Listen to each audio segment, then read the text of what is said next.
সাফ অনূর্ধ্ব-20 ফুটবলের খবর।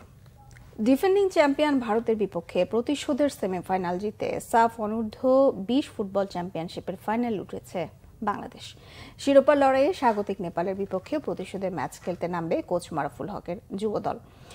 ললিতপুরের আনফা কমপ্লেক্স মাঠে বাংলাদেশ সময় বিকেল 6:45টায় শুরু হবে ফাইনাল ম্যাচ। সাফের বয়সভিত্তিক চ্যাম্পিয়নশিপ অনূর্ধ্ব-18, 19 ও 20 এই 3 ক্যাটাগরিতে হয়।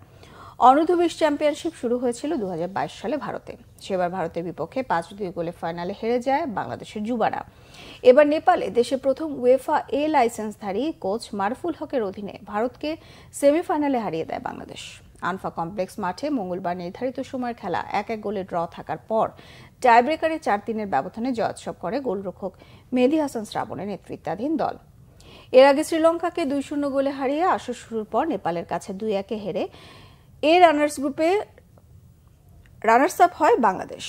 গ্রুপ চ্যাম্পিয়ন নেপাল 1-0 হারায় শ্রীলঙ্কাকে। সেমিফাইনালে স্বাগতিকরাও ভুটানের বিপক্ষে টাইব্রেকারে জয় পায়। নির্ধারিত সময়ের খেলা 1-1 গোলে ড্র থাকার পর জয় তাদের 4-1 ব্যবধানে।